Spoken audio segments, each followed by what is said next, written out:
والفجر وليال عشر۔ بہت سارے مفسرین قرآن کریم کی تفسیر کرنے والے وہ یہی بتاتے ہیں کہ یہ آیتیں انہی دنوں کے لیے اللہ رب کریم نے ارشاد فرمائی ہے۔ فجر کی قسم اللہ نے اٹھائی تو یہ 9 ذی الحجہ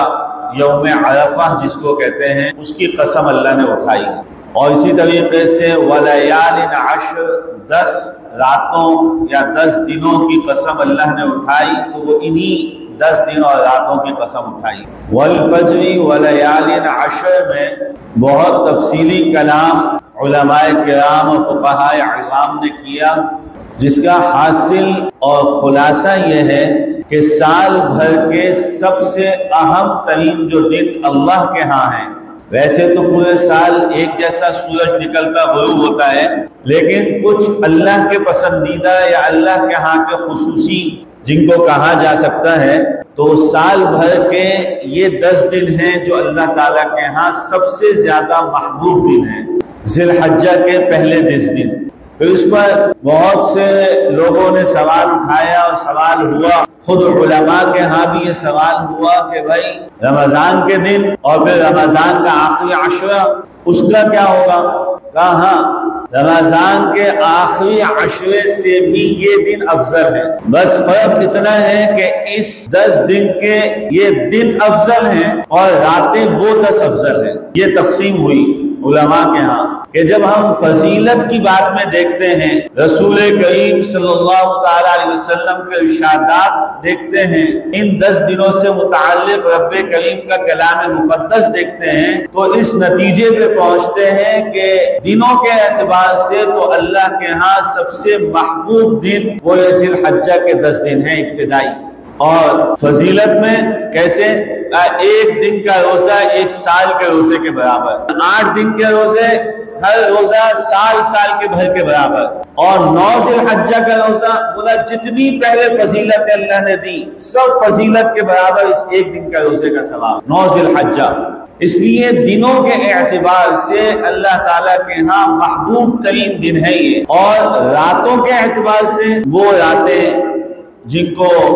رمضان کے آخر عشرے کی راتیں آپ کہہ سکتے ہیں، اعتکاف کی راتیں کہہ سکتے ہیں، وہ راتیں رات کے اعتبار سے افضل ہیں۔ اس لیے ان دنوں میں کہا یہ دن کہنے کا مطلب دن، رات میں لوگوں سے عبادت کسی سے مشکل ہوتی تھی، راتوں کی عبادت کے تذکرے ہوئے، راتوں کی تہجدوں کی باتیں ہوئیں، رات کے آخری پہر میں اللہ کا آسمانوں میں پہلے آسمان پہ آنے کا تذکرہ ہوا، لیکن کسی نے کہا ہمیں نیند آ جاتی ہے، کسی نے کہا نیند کا غلبہ آ جاتا ہے، کسی نے کہا اونگ آ جاتی ہے۔ اللہ نے والفجر ولیال عشر کہہ کے بتا دیا کہ چلو اگر رات میں یہ مسئلہ ہے تو لو ذی الحجہ کے پہلے 10 دن کی بھی ایسی عبادت لے لو، دن میں بھی جو ہاتھ اٹھائے گا اللہ بہت جلد قبول فرمائیں گے۔ یہ دنوں میں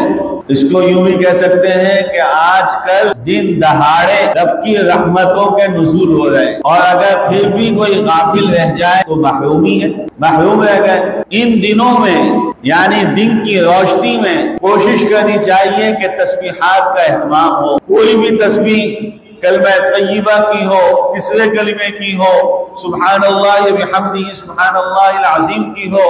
درود شریف کی ہو، پھر درود میں کبھی درود ابراہیم کی ہو، کبھی درود تنجینا کی ہو، اس طریقے سے کر کے ان دنوں کو افضل بنانے کی کوشش کرنی چاہیے۔ یہ دن بہت اہم ہے، اللہ رب کریم کے ہاں ان دنوں کا بڑا خاص مقام و مرتبہ ہے۔ میرے محترم، ایک تو یہ بات اس میں ذہن میں رکھنی چاہیے کہ یہ دن بہت خاص اور عبادت کے دن ہیں،